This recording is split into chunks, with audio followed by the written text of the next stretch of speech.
Week 8 of the Joshlin Smith trial marked the beginning of the end. After weeks spent unraveling the intricacies of a trial within a trial, grappling with allegations of forced confessions, accusations of torture, and painstaking debates over legal procedures, the focus shifted back to the main trial.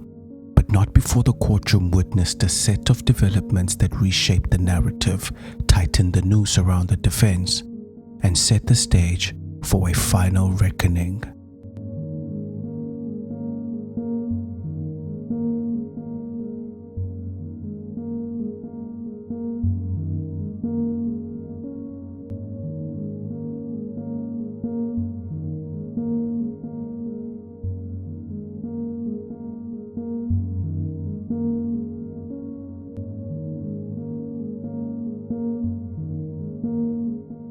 Before we dive in, I just wanted to send a personal thank you to new members of our channel.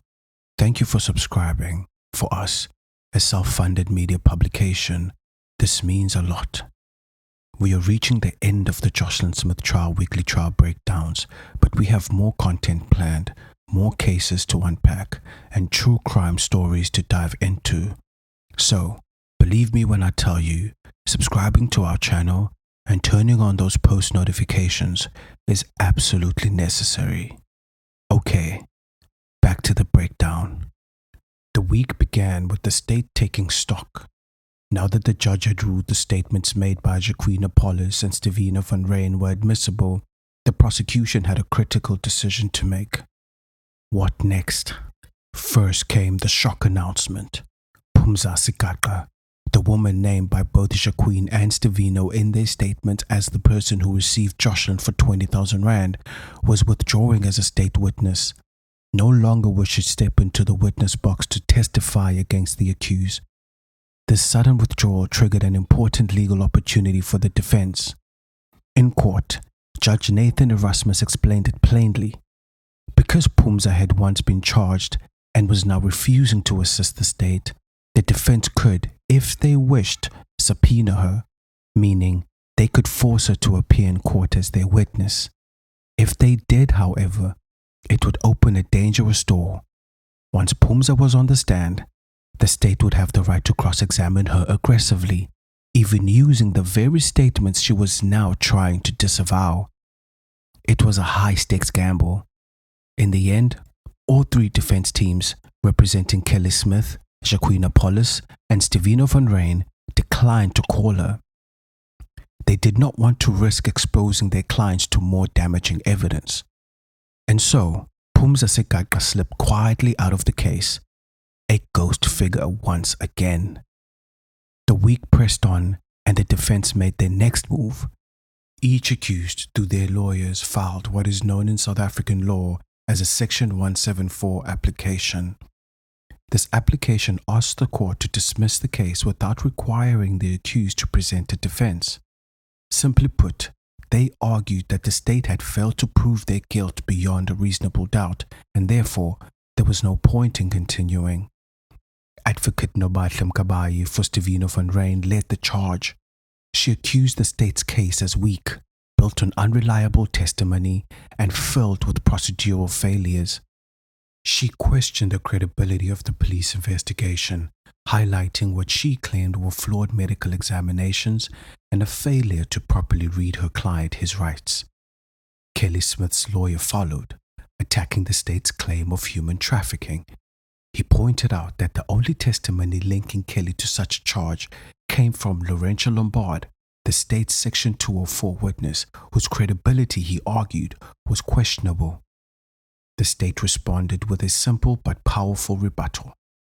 While Lorentia's testimony could be criticized, it contained undeniable threads of truths that, when woven together with the other evidence, painted a coherent and damning picture.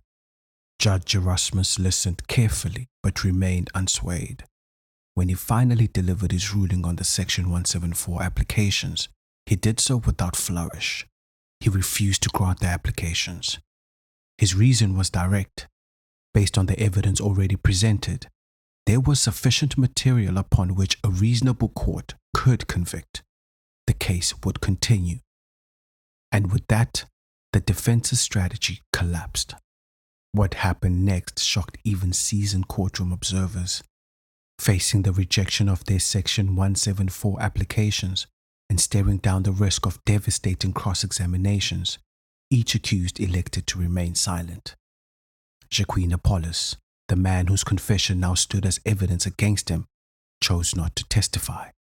Steveno van Rhyn, who had once given graphic, detailed accounts of his alleged torture, also refused to testify further. And Kelly Smith, the mother at the heart of it all, the one whose child had disappeared into thin air, remained silent. Not one of the three would take the stand. Not one would answer questions. Not one would challenge the evidence head on. Each accused exercised their constitutional right to remain silent and to not call any witnesses. The defense closed their cases without presenting a shred of new evidence. By Thursday, the defense case was officially closed. Nothing more would be said. No further witnesses would come forward. No alternative versions of events would be put before the court. Judge Erasmus, sensing the gravity of the moment, moved to secure the next steps. He ordered that the state file its head of arguments, essentially a written outline of their final case, by Monday, the 28th of April 2025. Oral closing arguments would follow on Wednesday, 30th of April 2025, with the goal of delivering a verdict by Friday, the 2nd of May 2025. The clock was now ticking. 8 weeks of testimony, cross-examination, forensic evidence, and bitter disputes had come down to this: a race toward a final judgment. The trial of Kelly Smith, Jacquen Appollis, and Steveno van Rhyn, 3 people accused of conspiring to sell a 6-year-old child, was about to close its final chapter, and soon there would be only one voice left to speak: the judges. With the courtroom now emptied of witnesses, with no further evidence to present and no testimony left to unravel, the trial entered its final, delicate phase, the countdown to the judgment. But even here, at the doorstep of closure, the permutations at play remain as intricate and volatile as ever. The judge's decision to refuse the Section 174 applications made one thing clear: there is enough evidence on record for a reasonable court to convict. This does not mean that the accused will automatically be found guilty. It simply means that the state has laid enough foundation for the court to seriously consider guilt beyond a reasonable doubt. And now, the weight of persuasion shifts entirely onto closing arguments. So what are closing arguments? In the simplest terms, closing arguments are the final opportunity for both sides to tell the judge how they believe the evidence should be interpreted. Unlike testimony, closing arguments are not about bringing new facts into the case. They're about organizing the evidence already heard, highlighting its strengths, dismissing its weaknesses, and connecting the dots into a story that either convicts or acquits. The state will argue that Lorentia Lombard's testimony, although attacked, provided a believable foundation linking the accused to a plan to traffic Joshlin. The statements made by Jacquen and Steveno, now admissible, confirm and bolster the theory that Joshlin was sold to a woman for 20,000 rand. Kelly Smith's behavior, as observed and testified to by numerous witnesses, was inconsistent with that of a distraught mother searching for her missing child. The timeline of events on the 19th of February 2024, reconstructed from witness testimony and visual evidence, shows a pattern of behavior consistent with guilt. They will tell the judge that all these threads, woven together, form a net from which the accused cannot escape. The defense, meanwhile, faces a much tougher challenge. They will argue that Lorentia Lombard's immunity deal taints her credibility, that she said what the state wanted her to say to save herself. The alleged confessions of Jacquen and Steveno cannot be trusted, even if technically admissible, because the circumstances of their extraction were suspicious and the men recanted crucial parts of their statements on the stand. There is no direct physical evidence linking Kelly Smith, Jacquen Appollis, or Steveno van Rhyn to the actual disappearance of Joshlin. Phumza Sigaqa's role remains murky and unexplained by the state, undermining the clean narrative they now hope to present. The defense will urge the court to treat the evidence with skepticism, to remember that the burden lies with the prosecution to prove guilt beyond reasonable doubt, and to find that, on balance, the evidence is too thin to convict. So what's the judge's role from here? Judge Erasmus now holds absolute control over the final stretch of the trial. He will hear the oral closing arguments this week. He will read the written heads of argument filed by both states. He will weigh credibility, consistency, probability, and then, alone, he will make his ruling. There is no jury in South Africa, no panel of peers, just the judge, the evidence, and the law. He will decide whether the state has proven beyond reasonable doubt that Kelly Smith, Jacquen Appollis, and Steveno van Rhyn kidnapped and trafficked Joshlin Smith, whether the contradictions in this case are minor enough to be dismissed or fatal enough to collapse the state's version, whether justice demands conviction or acquittal. It is a decision that will not only determine the fate of the three accused, but will also reverberate beyond the courtroom through the community of Saldanha Bay, through the family still searching for answers, and through a country that has watched every twist and turn of this trial with mounting unease. And before the verdict is delivered, there remains one last task: to walk back through the day everything changed. Monday, the 19th of February, 2024. The day Joshlin Smith disappeared. The day that sits at the heart of everything. It was supposed to be a normal Monday. The morning of Monday, the 19th of February 2024 began like any other in Middelburg, the informal settlement tucked inside Saldanha Bay. But by nightfall, a little girl would vanish without a trace, and three people would offer three colliding, contradicting stories to explain what had happened. Kelly Smith, the mother of 6-year-old Joshlin, told police in her plea statement that she decided not to send Joshlin to school that Monday. The reason? Joshlin's uniform was dirty. Instead, after dropping her youngest child off at creche, Kelly said she left for work. She was a domestic worker employed by the Zegers family, Carleen and her daughter Kelly Zegers, both of whom testified about her unreliability and absence that day. Kelly claimed that around lunchtime she returned home briefly. She said she borrowed 50 rand, used some of it to buy drugs, smoked tech with her boyfriend, Jacquen Appollis, and then went back to work. When she came home at around 5 p.m., Kelly said she expected to find Joshlin playing outside. Instead, the child was nowhere to be seen. At first, she insisted she didn't panic. Joshlin often wandered between neighbors' homes, but as the sun set and neighbors joined in the search, worry set in. Only at around 9 p.m., Kelly said, was the police called. Jacquen, Kelly's boyfriend at the time, offered a slightly different version. In his plea statement, he claimed that he was at home with Joshlin that morning. He said Joshlin had bathed and stayed indoors with him. After Kelly left for work, according to Jacquen, Joshlin went out to play with other children around 2 p.m. This directly contradicted Steveno van Rhyn's later statement.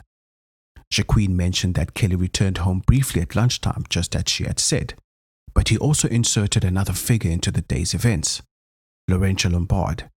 He alleged that Lorentia came over, asked for a cigarette, and left. But there's a darker layer. In Jacquen's alleged confession recorded on the 5th of March 2024, he claimed Kelly had instructed him that Monday to deliver Joshlin to a woman named, quote-unquote, Makalima, later identified as Phumza Sigaqa. He said Kelly told him she had arranged to sell Joshlin for 20,000 rand and that he, alongside Steveno, took Joshlin to Makalima's house, left her there, and returned home. Later that evening, while Kelly and the neighbors frantically searched for Joshlin, Jacquen and Steveno allegedly went to buy drugs, returning only after 10 p.m., too late to assist in any meaningful search.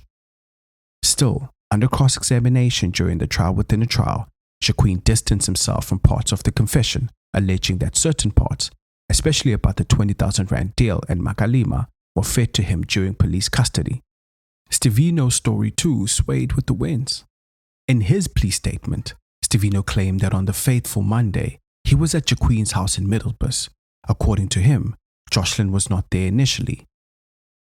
He said he left and returned later when he found Lorentia Lombard at Jacquen's house, calling out to Joshlin to go check on her baby at her own home.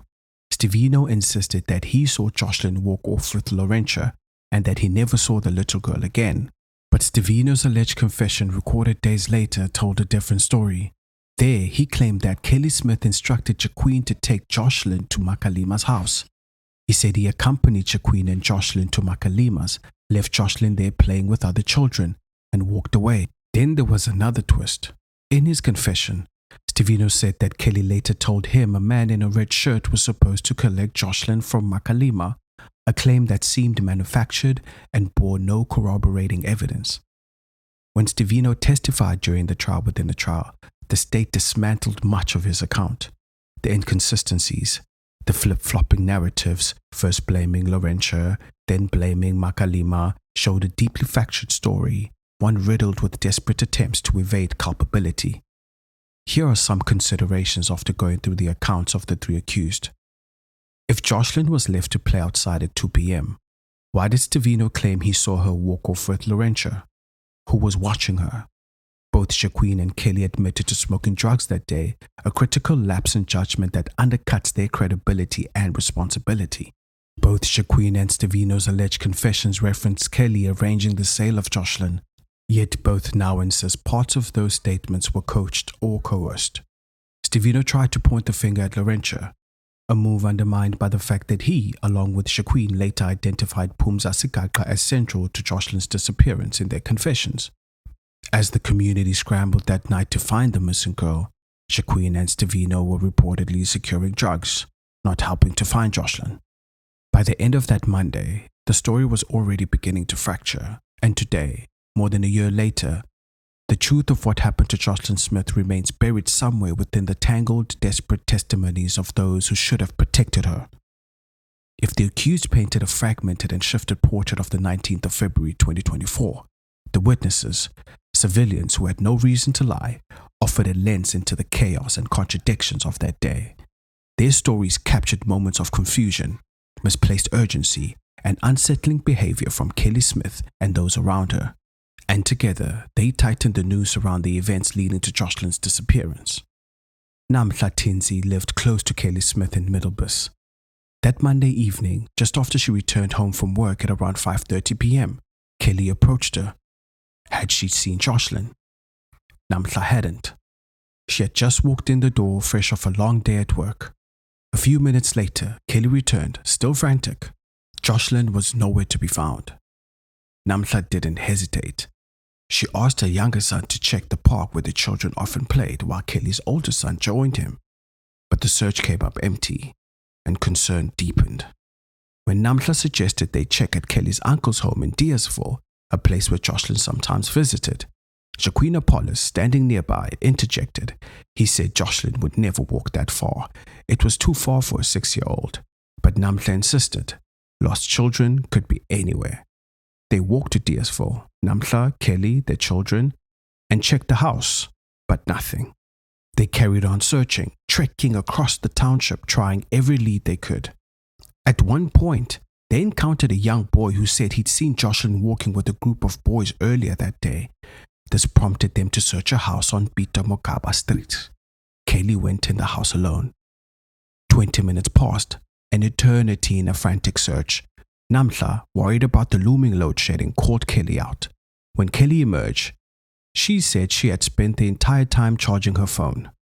Namhla could not believe it. A child was missing, and Kelly had paused the search to plug in her phone.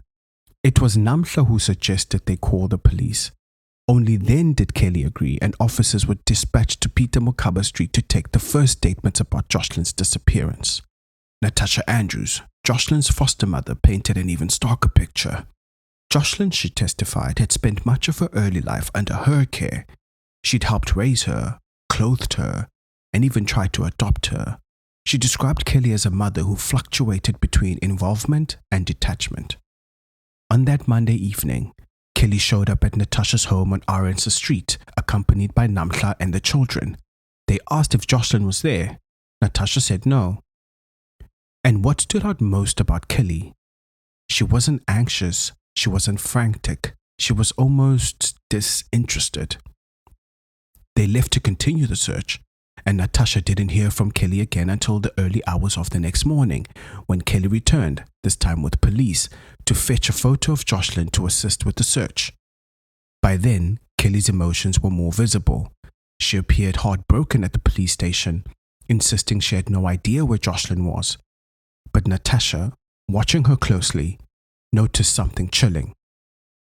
As the day passed, instead of growing more distressed, Kelly seemed to grow calmer, detached. Colleen Zegers was Kelly's employer. She'd known her for more than 4 years, offering her odd jobs and cash payments. Her testimony about the 19th of February 2024 blew holes through Kelly's narrative. Colleen said Kelly arrived at her house unusually early that morning, around 7 a.m., long before her usual time. She dropped off her youngest daughter at the creche and asked for 50 rand, claiming she needed bread for the kids at home. Later, around noon, Kelly returned to collect keys to clean Colleen's daughter's house. She was supposed to pick up her daughter from the creche by 2 p.m., a 10-minute walk away, but Kelly was gone for nearly an hour. By the time she returned, it was nearly 3 p.m. Colleen thought nothing of it then. Kelly was talkative, often getting sidetracked by conversations with neighbors, but in hindsight, that unexplained absence loomed large. That night during load shedding, Colleen said Kelly appeared at her home again, this time frantic, searching for Joshlin. She cursed, shouted, and demanded help finding her daughter. Colleen gave her another light to aid in her search. And yet, when Colleen asked if Kelly had called the police, Kelly vaguely said she tried during load shedding, a claim that seemed dubious, considering police records showing the first call only came hours after Joshlin went missing. Kelly Zegers, Colleen's daughter, filled in the gaps. She remembers seeing Kelly Smith at her mother's house that afternoon with her youngest daughter. She confirmed the story about Kelly's long absence and casual attitude. Later that night, Kelly Smith called her, desperate to search a house belonging to a quote-unquote Mr. Ali. But from where Kelly Zegers sat, she could see no one was home at Mr. Ali's house. She told Kelly not to bother. As the night wore on, Kelly Smith kept calling. She said she heard that 2 men had been seen walking with Joshlin toward the bushes. She said she was going to find the man and interrogate him herself. Later still, before midnight, Kelly appeared outside Kelly Zegers' house, accompanied by a man named Michael, asking for a light. In a strange moment, Kelly Zegers asked Kelly Smith, open quote, "Where's Jacquen? Why isn't he searching with you?" Close quote. Kelly Smith casually replied that Jacquen was searching somewhere else in Deersville. No urgency, no worry. Kelly Smith then assured her that the police had been contacted and that they would resume the search after load shedding ended. But again, witnesses' timelines show a massive delay before any formal report was made. The collective testimonies of Namhla, Natasha, Colleen, and Kelly Zegers exposed a pattern. Kelly's suspicious detachment throughout the night, the absence of Jacquen during the crucial first hours, the missing time when Kelly was supposedly collecting her daughter but disappeared for an hour, the inconsistencies between where the accused said they were and what witnesses actually observed. All of it pointed to one inescapable conclusion. Monday, the 19th of February 2024 was not just a day of a missing child. It was a day when trust, truth, and time was squandered, and the clock started ticking on a mystery that even today remains unsolved. As the sun dipped below the Atlantic horizon and the lights of Saldanha Bay flickered on, a grim realization spread across Deersville and Middelburg. And in the hours that followed, the first police officers who arrived on scene would begin to piece together the confusing, fragmented, and ultimately chilling picture of that day. The first to act was Constable Luzuko Kobese of the Saldanha Bay SAPS. At approximately 9:40 p.m., police received the first official missing child report. Constable Kobese was dispatched to meet with Kelly Smith at a house on Peter Mokaba Street near the home of her employer, Colleen Zegers. Kelly appeared distressed, Kobese testified, but her account was vague. She told Kobese that Joshlin had gone out to play earlier that afternoon and never returned. But the timeline Kelly gave raised immediate suspicions. Why had it taken more than 7 hours to report the child missing? Why were there no concrete descriptions of where Joshlin had been last seen? And why, despite load shedding, had no attempt been made to call emergency services earlier? Gomez took a statement from Kelly and began a basic preliminary search of the area, coordinating with other officers arriving on scene. Recognizing the gravity of the situation, Colonel Lyndon Sebola, the station commander at Saldanha SAPS, initiated a full-scale Level 1 search operation.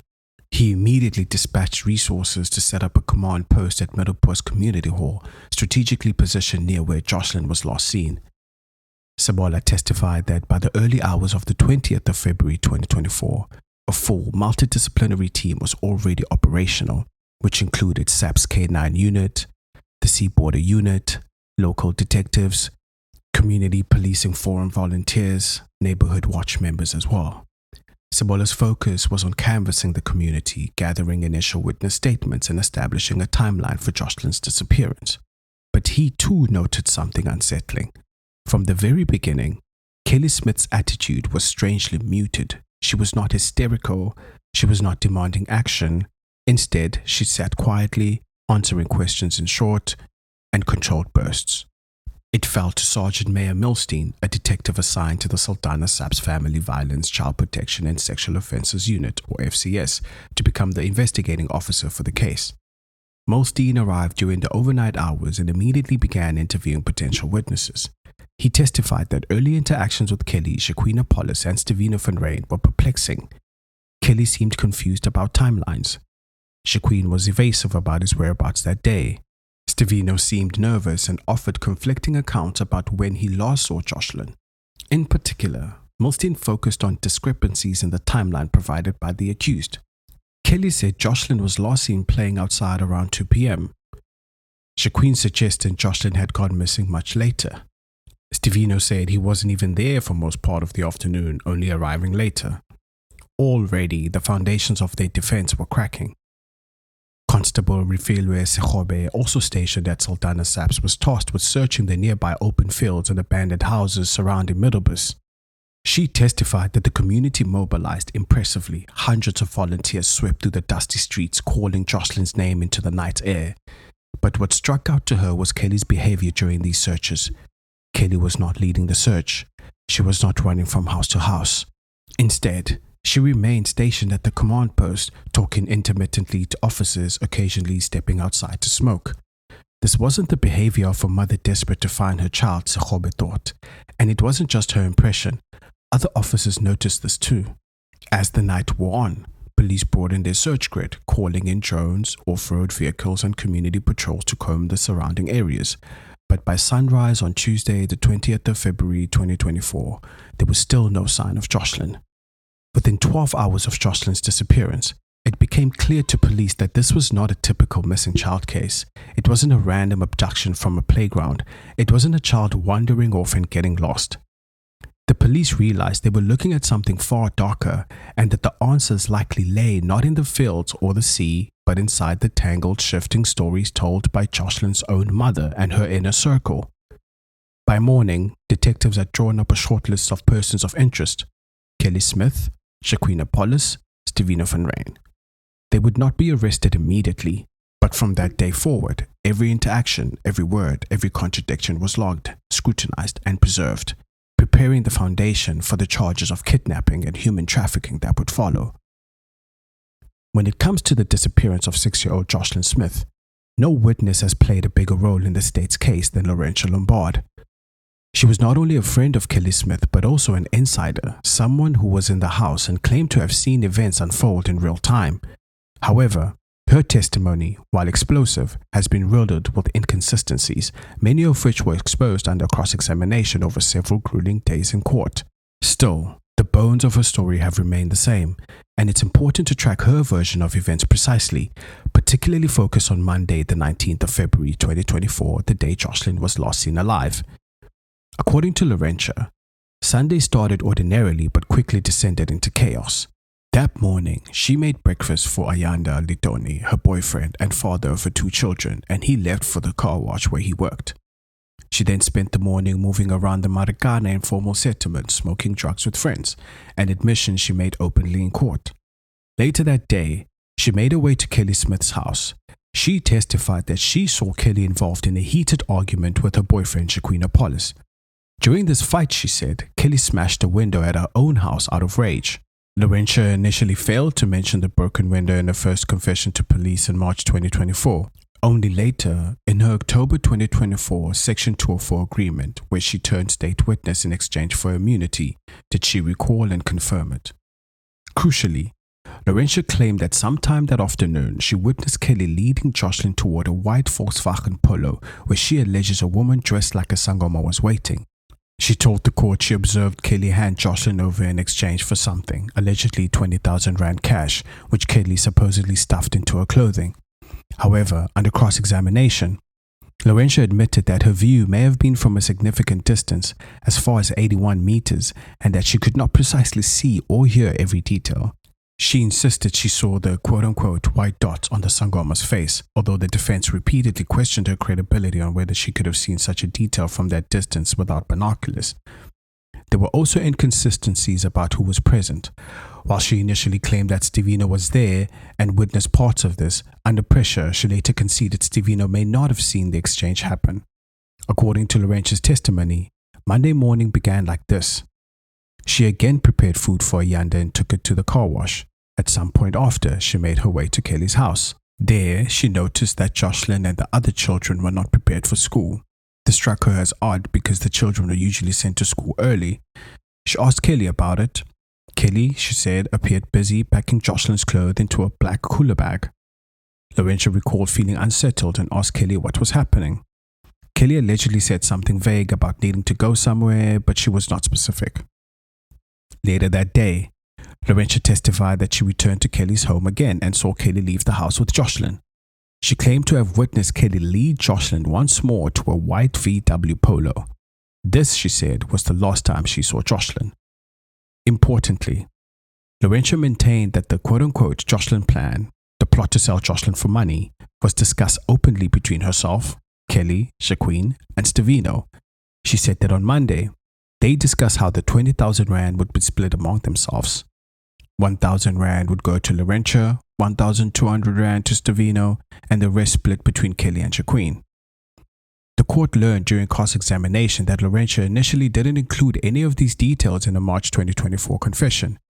It was only after she had detoxed from drugs and secured a Section 204 deal that she provided this fuller account. Another key inconsistency. In March, she told police that the discussion about splitting the money happened on Sunday. In October, she corrected herself, saying it happened on Monday. Lorentia's account of the day after Joshlin's disappearance was vague. She said she continued to frequent Kelly's house. She also admitted under cross-examination at the time she was still hopeful to receive her share of the 20,000 rand payout. This revelation, that she still wanted the money even after Joshlin was gone, severely undermined her credibility. Throughout her time on the stand, Lorentia's testimony painted a grim picture of drug abuse, desperation, and betrayal, but defense attorneys relentlessly exposed holes in her story. Inconsistencies about the number of polo sightings, contradictions over who was present during critical events, glaring gaps in her timeline, her initial reluctance to tell the full truth in a March confession. Even Judge Erasmus noted her troubled credibility, warning that while her evidence formed a crucial part of the state's case, the inconsistencies could weigh heavily when it came time to assess the overall reliability of her story. Still, despite the battering she endured under cross-examination, Lorentia's core version of events, that Joshlin was handed over to a woman in a white polo, remained consistent. And it is on that account, fractured though it may be, that the state built much of its case. But as the trial nears its conclusion, the burden remains squarely on the prosecution to convince the court, beyond a reasonable doubt, that Kelly Smith, Jacquen Appollis, and Steveno van Rhyn orchestrated and executed a plan that led to the disappearance of Joshlin Smith. The defense, battered but persistent, has staked its strategy on exposing every inconsistency, every drug-fueled lapse in memory, every doubt that might seed reasonable uncertainty in the mind of Judge Nathan Erasmus. The stakes could not be higher. On the one side, a small child whose fate remains tragically unknown. On the other, three accused whose freedom and futures hang in the balance. As the trial moves into its final phase, with closing arguments and the imminent judgment, one truth endures above all else. Joshlin Smith is still missing. And for all the contradictions, the courtroom drama, and the tangled web of testimonies, the fight to uncover what really happened on that Monday in February 2024 is not just about winning a case, it's about seeking justice for a little girl who never came home. This brings us to the end of our breakdown. If you made it this far in the video, thank you for watching.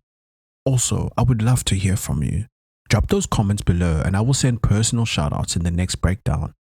Lastly, visit our news website, swisherpost.co.za, for the best explainers on every important event happening around you. No agenda, just the story.